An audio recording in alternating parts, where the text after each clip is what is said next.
అందరికి తెలిసిందే ఈ గ్రామంలోనే ఉన్నాను చిన్నప్పటి నుంచి. అలాగే నేను చిన్నప్పటి నుంచి క్రైస్తవుడుగా ఉన్నా సరే చర్చికి అంతగా వెళ్ళేవాడిని కాదు.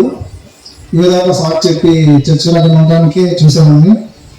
అలాగే మా పేరెంట్స్ కూడా అమ్మ నాన్న కానీ ఎంత బాధపడేవాళ్ళు, దేవుణ్ణి ఎదగట్లేదని చెప్పి చాలా బాధపడేవాళ్ళు. ఓన్లీ పండగలకు మాత్రమే కనిపించేవాడిని.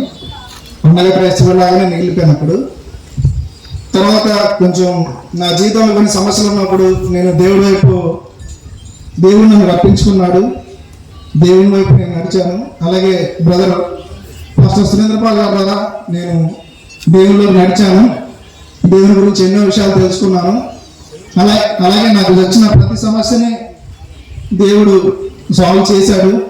అలాగే నా వివాహ విషయంలో సరే కొన్ని డిస్టర్బెన్స్ ఉన్నా సరే దేవుడు నా పట్ల మంచి కార్యం చేశాడు. అది అందరం చూసాము. ఎన్నో శ్రమల ద్వారా వెళ్ళాము.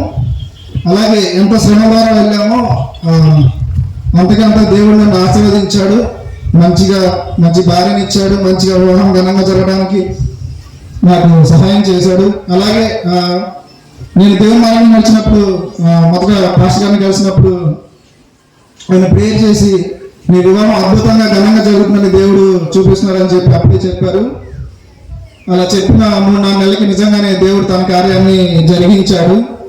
అలాగే నేను అప్పటి నుంచి చర్చికి రెగ్యులర్గా రావడం, దేవుళ్ళు ఎదగడం, అలాగే దేవుని గురించి తెలుసుకోవడం, దేవుళ్ళు ఇన్ని రోజులు ఎదగలేకపోయానని చాలా బాధపడ్డాను. అలాగే కొంచెం మంచిగా పాటలు పాడటం, ప్రేయర్ చేయడం అన్ని అలవాటు చేసుకున్నాను. దేవుళ్ళు నడవడం, దేవుడి మార్గాన్ని వైపు చూశాను. ఎన్నో శ్రమల నుంచి దేవుడు నన్ను విడుదల కలిగించాడు. అలాగే మా అమ్మగారి జీవితంలో కూడా అమ్మకి ఆల్రెడీ ఒకసారి సర్జరీ అయింది. అయిన తర్వాత కూడా మళ్ళీ 2 సంవత్సరాలకి మళ్ళీ ఒక గడ్డలాగా ఫామ్ అయింది అమ్మకి. అందరూ ఎంతగానో కంగారు పడ్డాము. డాక్టర్ దగ్గరికి వెళ్తే సర్జరీ చేసి గడ్డ తీయాలని చెప్పారు. అలాగే రిపోర్ట్లు కూడా ఇచ్చారు గడ్డ ఉందని చెప్పి. అలాగే నేను రోజు పేరుకి వెళ్తుంటే అమ్మగారిని కూడా తీసుకుని దైవజనుల దగ్గరికి వెళ్ళాము. రిపోర్ట్లు కూడా తీసుకుని వెళ్ళాము. దైవజనులు ప్రార్థన చేశారు. చేసిన తర్వాత వెళ్ళి హాస్పిటల్లో చూపించుకుంటే కనుక ఆ గడ్డ వెంటనే మాయమైపోయింది. ఆ గడ్డని ఊరికే సిరంజితో లాగితే దాని నుంచి వాటర్ వచ్చింది. అంటే ఆ గడ్డలో ఏమీ లేదు, జస్ట్ వాటర్ ఉన్నాయి అంతే. కానీ రిపోర్ట్ ఇచ్చినప్పుడు మాత్రం అది గడ్డ ఉంది, సర్జరీ చేయాలి ఇంతకు ముందులాగా అని డాక్టర్ చెప్పారు. ఇలా మా అమ్మ జీవితంలో దేవుడు ఎంతో గొప్ప కార్యం చేశాడు. ఏమి ఇచ్చినా దేవుడు రుణానైతే నేను తీర్చుకోలేను. అలాగే నేను బ్రతుకున్నంతకాలం దేవుడి మార్గంలో నడవాలని ఇంకా నిశ్చయించుకున్నాను. ఈ చిన్న సాక్ష్యం దేవుడు దీవించిన దాకా. అలాగే ఇక్కడ విడుదల కూటములు పెట్టాలనే ఆలోచన దైవజనులు బ్రదర్ గారికి వచ్చింది. అలాగే దాన్ని ఆచరించి 2 రోజులు కూటమి పెట్టడానికి డిసైడ్ అయ్యాము. అలాగే అద్భుతంగా ఈ 2 రోజులు జరుగుతుంది.